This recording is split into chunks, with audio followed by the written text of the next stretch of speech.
I'm Lila Bennett, and I've spent the last decade pretending I didn't care that my family wrote me out of their story. It's not like they sent a memo declaring me invisible. It was quieter than that, a slow fade that started with a missed call, then an empty seat at Thanksgiving, until my name was just a typo they never bothered to fix. I'm 34 now, a marketing strategist with a corner office in Boston, a view of the Charles River that I clawed my way to earn. But no skyline, no matter how pretty, fills the hole left by a family that stops seeing you. It was a crisp fall morning when the email landed in my inbox, the subject line practically glowing with fake warmth. Bennett Family Reunion. RSVP by Friday. I wasn't supposed to get it. Natalie, my older sister, had long since kicked me out of the family group chat. But my cousin Ellie, who once spread rumors about me in high school just to feel bigger, must have slipped and hit forward. There they were, all listed. Natalie, her perfect husband Greg, their 2 kids who probably don't even know my face, my mom Marjorie, Uncle Tom with his fishing obsession, even Ellie herself. Everyone but me. I sat there, my coffee going cold, staring at my name's absence like it was a stranger's handwriting. I grew up the youngest of 3 in a family that looked perfect on the outside. Cape Cod vacations, matching sweaters and Christmas cards. My dad, a fisherman who built a small seafood business, was the glue. He'd sit me on his knee by the beach house fire pit, point at the stars, and say, "Lila, you're tougher than the toughest storms out there. Don't let anyone make you small." After his stroke, I was the one who flew back, sat by his hospital bed, read him passages from his dog-eared copy of The Old Man and the Sea. Natalie was always too busy, and Mom couldn't handle seeing Dad like that. But I showed up because that's what you do when you love someone. I thought it'd mean something. I was wrong. The beach house in Cape Cod was our sanctuary. White clapboard, a creaky porch swing, the smell of salt and pine. It's where Dad gave me a scallop shell when I was 9, smooth and speckled, telling me, "Hold on to this, Lila. It's proof you're part of the tide." That shell sits on my desk now, next to spreadsheets and client pitches, a reminder of a place I haven't seen in years. That email, though, it wasn't just another exclusion. It was a signal something bigger was coming, and I wasn't ready for what I'd find when I started digging. I couldn't close the email. My finger hovered over the delete button, but something, maybe Dad's voice in my head, made me open a new tab instead. I typed in the address of the Cape Cod beach house, expecting to see the usual rental listing we'd used for reunions. Instead, I found a real estate site, cold and clinical, for sale, coastal retreat, price slashed, seller motivated. My stomach dropped. No family text, no heads up, not even a whisper from Mom. Just a listing, like the house was a stranger's shed they couldn't wait to offload. I clicked through the photos. Same weathered shutters, same porch where Dad used to grill lobster. The listing was under an LLC, a slick move I recognized from my marketing job, where clients hide assets to keep things clean. I'd bet my corner office Natalie set it up. She's a real estate agent, always posting about her latest Cape Cod flip on Instagram. All hashtags and fake humility. She'd been the family's golden child since we were kids. Loud, charming, the one who planned reunions with color-coded itineraries. I was the quiet one, the one who helped Dad with his books, who paid Mom's car loan when she was short, who flew back for every crisis. But Natalie? She got the spotlight, and I got Lila. You're too serious. I called Maya, my childhood friend who'd stuck by me even when my family didn't. She's a paralegal now, sharp as a tack, with a knack for finding what people don't want found. "Can you run a title search?" I asked, voice steady, but heart racing. She didn't ask why, just said, "Give me 10 minutes. What she found changed everything. Dad's trust had a clause. If the estate was mismanaged, unpaid taxes, lapsed insurance, I, Lila Bennett, had first claim to the property. Natalie and Mom had let the taxes slide, assuming no one would notice. But Dad, even in his final years, had left me a lifeline. I stared at the scallop shell on my desk, its edges worn but unbroken, and felt the tide turning. I didn't sleep that night. Maya's email sat open on my laptop, the trust clause glowing like a beacon. My father had built a back door for me, a way to reclaim what mattered. I wasn't rich, Not like Natalie's curated life implied, but I'd saved enough, built a life in Boston that was mine. Stock options, a modest 401k, years of saying no to flashy vacations. I could do this. I called the listing agent the next morning, a woman named Karen who'd handled Dad's business properties years ago. Lila Bennett, I said, pausing. Thomas Bennett's daughter. She hesitated then. Oh, you're that Lila. Yeah, the one they forgot that I signed the purchase papers under the trust clause. No fanfare, no family meeting. Karen didn't ask questions. The paperwork was airtight. Maya had made sure of that, cross-referencing every detail. The house was mine, deed and all, by the end of the week. Then I did something Natalie would have called reckless. I opened the beach house's booking portal and reserved the master suite for the reunion weekend. Guest, Miss Lila Bennett. Preferences, Prosecco on ice, crisp linens, total privacy. The confirmation email felt like a pulse, steady and real. I wasn't doing this to hurt anyone. I just wanted to stop pretending I didn't exist. Natalie had spent years erasing me, cropping me out of photos, forgetting my invites, telling Mom I was too busy to care. But I'd been there, paying for braces, reading to Dad, holding his hand when his voice broke. This wasn't revenge. It was a reminder. I packed a small bag, tucked the scallop shell in my purse for courage, and drove to Cape Cod. The house was waiting, and for the first time in years, I felt like I was too. I got to the beach house early, before the family's caravan rolled in. The Cape Cod air was sharp, salty, the kind that sticks to your skin. The house looked tired, peeling paint, a loose shutter, but it still hummed with memories. I walked the porch, touched the swing where Dad used to sit, and checked the guest registry. My name was there, in black ink, spelled right. The Prosecco was chilling, the linens crisp, just as I'd asked. I didn't stay long. I drove 2 streets over, parked my rented SUV, and waited.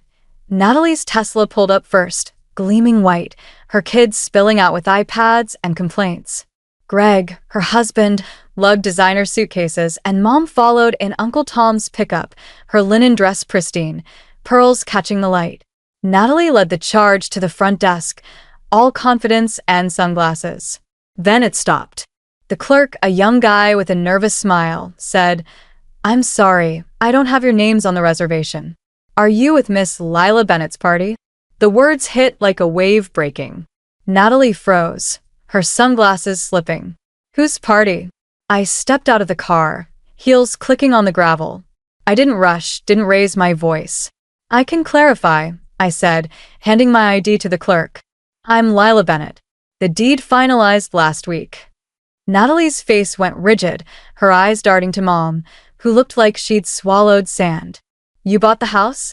Natalie's voice was sharp, but it cracked. "Yes," I said, calm as the tide. "Anyone not on my guest list can leave. Politely, please." No one spoke. Uncle Tom shifted, Ellie stared at her shoes, and Mom's pearls trembled. They turned and left, suitcases dragging, silence louder than any argument. I didn't follow. I'd said enough. The next morning, I woke to a news van parked just past the beach house hedge. A reporter in a cheap blazer stood outside, mic in hand, talking about a family feud turned legal scandal. By noon, my phone was buzzing, texts from old coworkers, a voicemail from a college friend. "Lila, is it true you stole the house through a loophole while your dad was sick?" The headline was brutal. "Daughter seizes family beach house in trust scheme." They quoted a family source, Natalie, no doubt, claiming I'd preyed on Dad's illness to take what wasn't mine. It stung, not because it was true, but because she'd weaponized the story to make me the villain. I didn't cry or fire off angry emails. I called Maya. "I need everything," I said. She knew what I meant. Within an hour, she sent a folder, screenshots of Natalie's text to Mom, saying, "Lila's too wrapped up in her Boston life to care about us. Don't invite her. She'll just ruin it." An audio clip from a lunch, Natalie's voice slicing through. "Lila's weak. Always has been. Let her stay gone." Then the video, the one I'd almost forgotten. 2 summers back, Dad on the porch, blanket over his knees, his voice soft but clear. Lila gets the house. Natalie's loud, but Lila's steady. She's the one who stayed. I sent the files to a reporter I trusted, one who'd covered family disputes before. No, just, this is the truth. Run it or don't. By evening, the original story was pulled, replaced with a bland correction about new evidence. My phone quieted. Natalie's narrative had cracked, and I was ready for what came next. The Barnstable County Courthouse smelled like old wood and lemon polish. I arrived early alone, in a navy dress Mom once called too serious for a beach girl. My folder was tucked under my arm, every document, every proof, ready. Natalie was already there, in a white pantsuit, tapping her phone like it could save her. Mom sat beside her, spine rigid, pearls catching the fluorescent light. She glanced at me once, then away, like I was a stranger. The clerk called our case. Bennett versus Bennett, petition for injunction on disputed property. Their lawyer went first, all slick hair and buzzwords, coercion, vulnerability, estranged daughter. He lingered on estranged, letting it echo. I didn't flinch.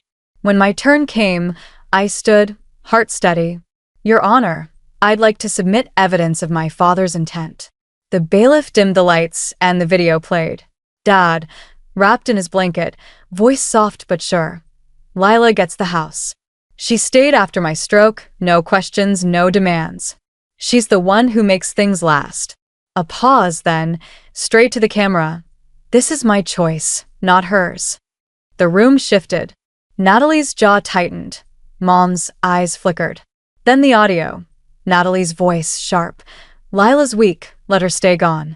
The judge leaned back, pen tapping. This court finds no evidence of coercion, he said, voice flat. The deceased's intent is clear, supported by documentation. Petition denied. The gavel fell, sharp and final.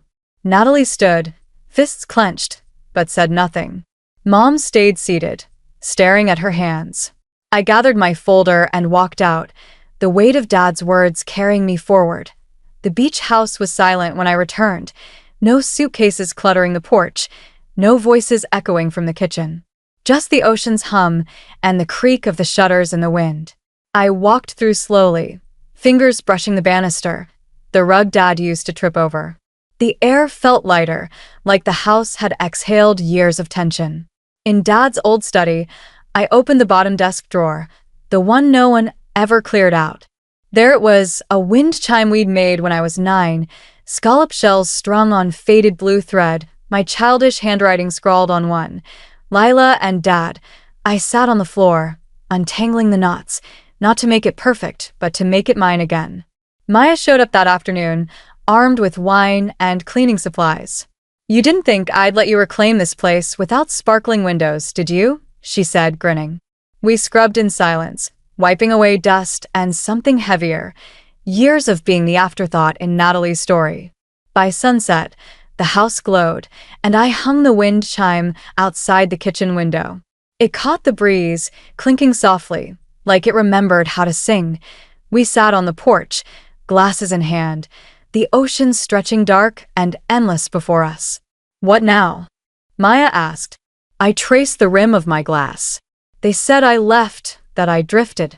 But I was right here, waiting. I didn't need to say more. The house wasn't just wood and shingles. It was Dad's trust, my proof that I'd never been invisible. Not to him. Not to myself. As night fell, I turned off the beach house lights one by one, each click feeling like a stitch closing a wound. The wind chimes sang softly outside, its shells catching the moonlight. I stood in the quiet, thinking about the girl who'd carved her name on those shells, who believed family meant forever. Natalie had spent years convincing everyone I'd walked away that I was too busy, too cold, too gone. But I hadn't left. I'd been here, holding Dad's hand, saving his stories, keeping the tide in my heart. This house, this fight, it wasn't about winning. It was about remembering who I was when they tried to forget me. Dad's scallop shell still sits on my desk in Boston, next to my laptop and my life. It's not perfect, but it's proof I'm part of something bigger, something that lasts. If you've ever felt erased, like your name was left off the invite, you know this ache. It's not loud, but it's heavy. Maybe you're still waiting for someone to see you. I'm here to say, you don't have to wait. Claim your place, even if it's just a quiet step forward. To everyone who's walked this story with me, thank you. You felt the sting of being overlooked, the thrill of standing tall, the peace of coming home. If this stirred something in you, hit subscribe, leave a word, a story, anything. Let's keep telling these truths, the ones that don't need to shout to be heard. I'll be here, by the ocean, waiting for you to join me.